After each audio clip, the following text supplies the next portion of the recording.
What is good, Raiders? I am going to be listing some of the more important changes that have been made in the most recent patch of Arc Raiders. Just about a day ago, the Venator caught a pretty good nerf. It went down from a 60% fire rate to a 40%, and the weight has now went from 2 to 5.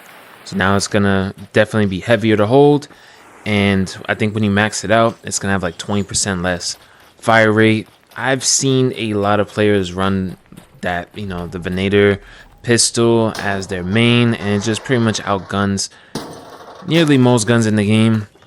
Maybe besides like the Tempest or maybe a Bobcat up close, but the range it has, fire rate and all that, I saw it getting nerfed in the future for sure. So it's really good to see that they are paying attention to the metas of the game. There is some companies like, EA Sports and other companies that will ignore metas for years, and they addressed it within, just a few weeks. Now more people got, that gun. It's not as hard to come by compared to some of the other guns like a Tempest or a Bobcat, because I haven't even picked one up. I think I found like one Bobcat, I think, on one of my raids. I don't really see it often. I don't got the blueprint for it. Hopefully we get that soon, because I heard it's really good. Not really looking for PvP. I mainly been looting and finding routes that avoid players for now. You just saw me list these houses right here, the Pale Apartments and the Ruby House Residence. I usually hit these houses, and I forget, there's one house that's like 400 meters away from the Ruby House. I forget what it's called. Usually if I have some time, I'll hit that, and then I'll just jump out of a hatch, because I have utility station level 2.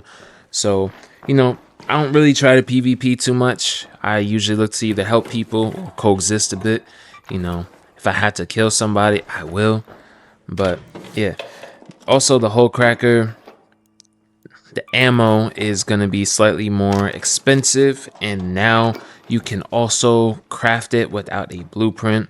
So that's going to be pretty good. But, with that also, it says rebalance versus arc for consistency. So the larger, arcs, I'm assuming like the Queen, the Matriarch, now the explosive rounds or the launcher rounds are going to do a lot less damage to them. So like if you guys were using hull crackers to, do solo or duo takedowns on like Queens, Matriarchs, some of those bigger arc enemies, now it's going to be a bit harder. This one I was a little bit confused by.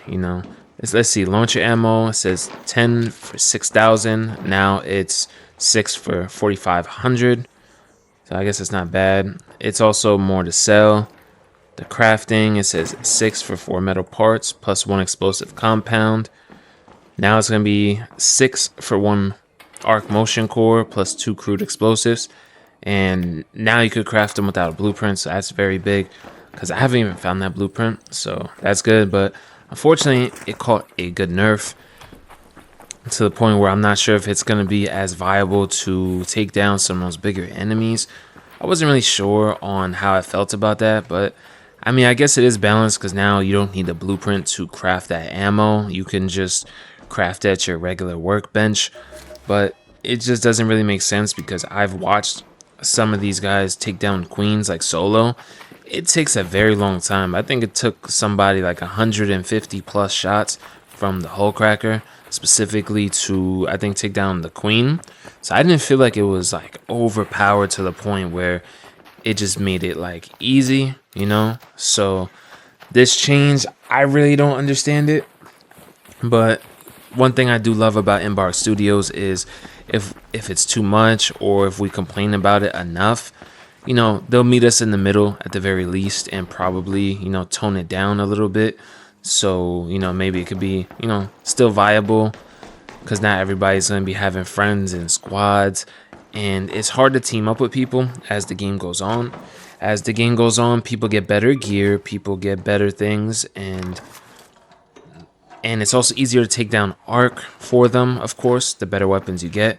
So it kind of takes away the aspect of, wanting to survive arc and teaming up with others, because now people are taking down arc a lot easier, because they got, guns like the Venator, Bobcat, Tempest, all these things. And if you grind it hard enough, you could probably craft a ton of these already. so the need for you to team up with other people is kind of gone. So it's kind of like turning into the Division 2 in a sense, where it's just PvP and the bots are just background. I mean, some of those bigger enemies are not just background noise, of course, but to players, they're just not teaming up or talking as much. So it's unfortunate. I'm hoping that does change. I mean, for my solo runs, I still don't run into aggressive players too much. So got some map fixes. The damn battlegrounds fixed control tower, elevator, shaft, stuck spot. I'm not sure if I ever got stuck. Actually, I've seen that on stream before. It says spaceport, added bunker stair, collisions fixed. Wall near launch tower, fixed keyless, control tower access. Blue gate railings no longer block bullets. Stella Montes, we fixed the train station, collision / fall through. Removed 2 spawns near arc spawns. Fixed business center, wall visibility, collision. I don't play that map too much because I would say that's more of a PvP map. Like, everybody that goes on that map usually either rocks free loadouts or they're demons and they have like 500 Venators and Tempests just in their arsenal, and they just go out and kill people and loot that way. Which, if you're going to play the game like that, it is what it is. Bought the game, you can play how you want. But for the most part, I'm still in that grinding process. I'm somewhere in the middle. Like, I do have a couple of those and some LMGs, some really good things. But I don't have an abundance of supplies where I could just craft them like pretty much unlimited at all. So I still have to be very careful in dying. So, hopefully in a few more weeks, some good grinding, running some good routes like this.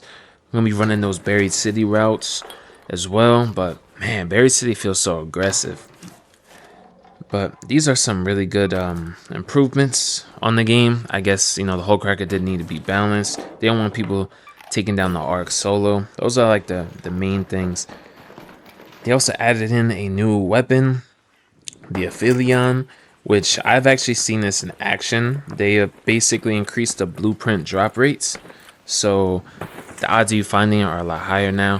What I heard was that the main blueprint spawn, like if you want to give yourself the best chance to get this new rare gun, well, at least the blueprint, is it's going to be inside of a matriarch according to some devs, because they hinted at you should check inside of the matriarch. So that's probably going to be the most optimal spot. I mean, we probably can find it just like in a house like this on night raids or the high loot areas, but it's probably going to be significantly lower compared to some of the other weapons. It's like a 2 burst, like, it kind of reminds me of something that's like a Pharaoh, but like it shoots 2 bullets at the same time and it has like a faster fire rate. It's almost like if you think about how the Venator shoots like 2 bullets at a time, it's kind of like a battle rifle version of that. That's what it seemed like to me when I saw some YouTubers using it. And 2 bursts, you're done. Like, I watched him wipe squads by himself with that. If you get your hands on that blueprint, throw that in your safe pocket immediately. You don't want to risk anything. You don't want to risk losing that, man. I'm telling you, that gun's gonna be crazy. I'm not sure what it needs to be crafted, because guns that powerful, I'm sure they're gonna make very rare and very hard to craft. So yeah, people with those guns, I don't blame them for being on edge, because if they lose that, it might take them a while to gain that back. So yeah, I just love that they keep updating the game and they're making meta changes. They're paying attention to what us players are using, what we complain is overpowered. And like, if we keep going like this, I think this community is gonna like blow up even more than it already is. It passes like peak player count about like 2-3 times within the past few weeks of launch on Steam. At least we can't really check console numbers. That's not really public data, so we can only go off of Steam player count. But yeah, as long as they're transparent and they change things, like we complained about prices of certain things, and they slashed those prices either in half or at least by 25%, and immediately change things. So as long as they stick to what they've been doing this whole entire time and being transparent, listening to us, and going back on their own changes. Like, if they change something, we complain about it. We're like, look, this is not good. We need to do this and this, and they do it. And I mean, man, I just love it. because I come from games where devs do not listen to you. Like, it doesn't matter, we could complain about something for 5 years, you know, clinch spamming UFC 5 years, you know, that's just something that annoys me. But hey, catch you guys in the next video though.